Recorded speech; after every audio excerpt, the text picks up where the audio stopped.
Hey guys, look what I got. That's right, I got the Runcam 2, and some people are calling it Mobius Killer, and some other people are calling it stiff competition for GoPro. All I know is we're going to do an unboxing. We're going to do kind of a basic setup. That way you can get started using it, and then we're going to get right into some flight footage as soon as we can. So, we're going to open up the box and see what's going on right now. Alright, as you can see, this is the first layer of the unboxing, and this is packaged in there quite nicely. In the next layer, we see the manual. In the layer after that, we see the accessories box. And here is everything that comes inside the accessories box, including the battery. You've got some tie-down straps and some Velcro. We've also got the mount there, that way you can mount it to a tripod. Got our USB connector here, of course. With this, we use this to connect to the TV for more advanced settings. We'll get into that in a little bit. With this, I have no earthly idea what this is for, but I'm sure I will figure it out, or someone will tell me in the comment section. Alright guys, now that we got that unboxing out of the way, let's take a quick little tour of the camera itself. We've got that view there. Let's take a nice little look at the lens. Nice big lens. There's a little bubble or something down there, but it looks like it's not going to cause us any issues. Of course, we'll find that out when we watch the video, but I think we'll be okay.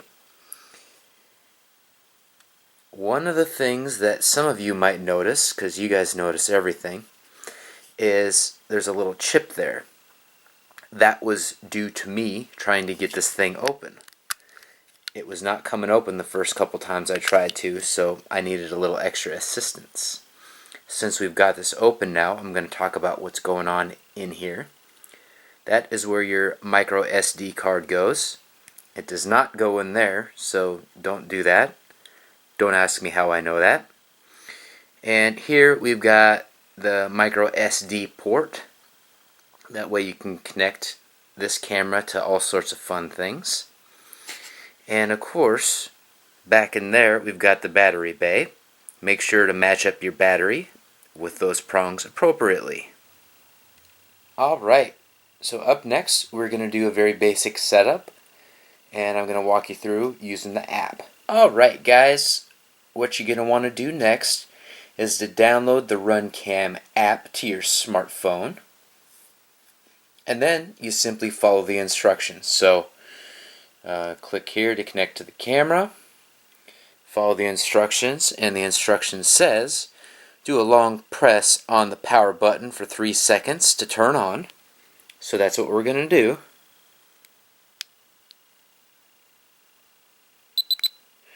And you're going to want to hold that down until that beeps. The timing on that's a little bit weird. I'm having to adjust for that. So just hold it down longer than you think you'll have to, and then it will work out just fine. And then after doing that, you hit next step. Then the next step is holding down the Wi-Fi button for a second. This one, you want to do it super quick. Just enough time to push down the button and release it.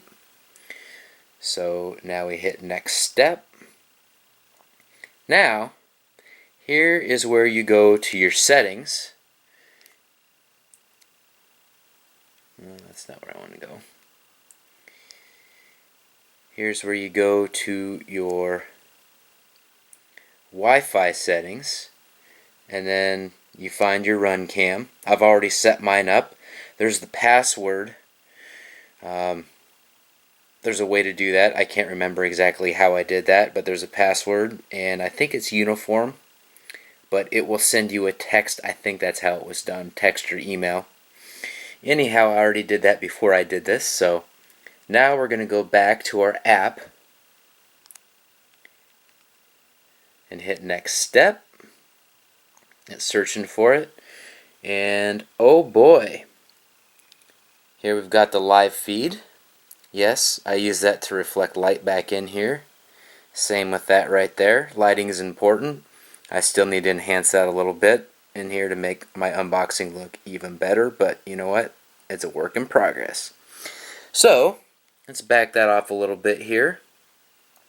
That way we can see what's going on here. Now, a lot of you, I'll set that down there. A lot of you are going to want to adjust the frame rate.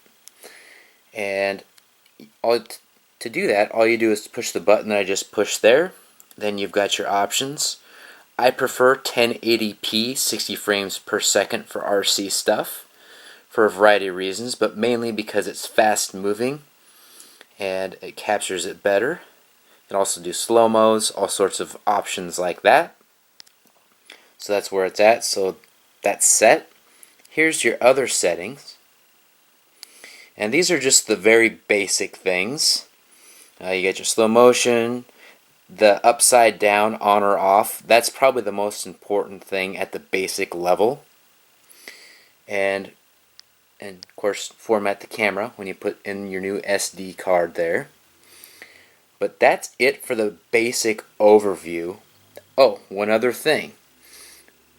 You can hit this here, and then you can play your different footage, which is pretty cool.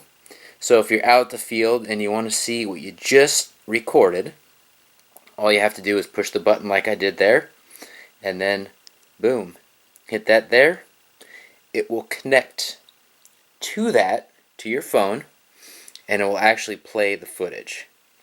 So I'm not going to give anything away here. I'm going to back up out of that. You're going to have to keep watching to see that footage. And that's pretty much it for that. Alright, so I think I just figured out what this plug is for. This plugs into this, bang, right? This plugs into your TV. This plugs into the back of the camera. Then you can go into the more advanced settings. Because the app, at this point anyway, only does the most basic stuff, which is fine. If you just want to get out and fly, do basic stuff, and don't need to micromanage everything, this setup's going to be just fine for you.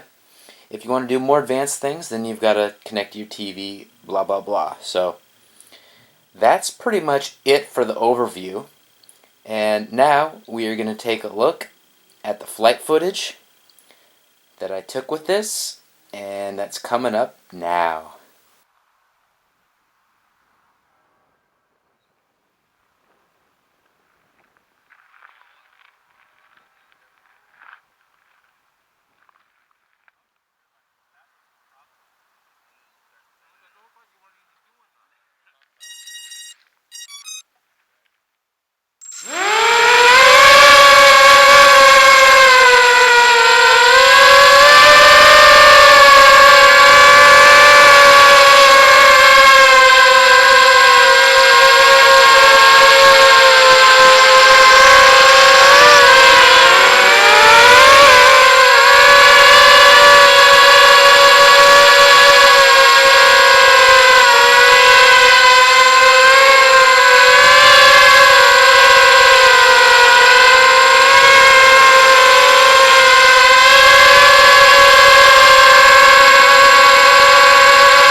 Alright guys, I hope you enjoyed that flight footage and that footage on the ground. I'm going to do a quick pros and cons here.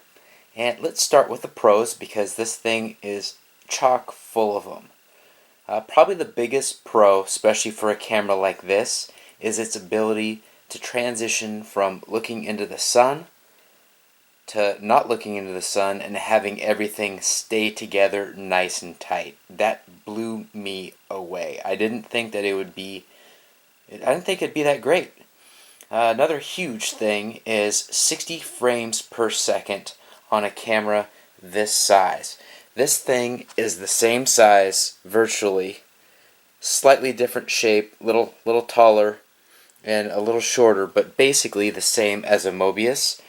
And while the Mobius certainly has earned its spot as being one of the premier cameras, kind of knocking out the keychain cameras, this thing is gonna, I think it is a Mobius killer, really. It's slightly more expensive, but not that much, and it's right there with the GoPro, in my opinion.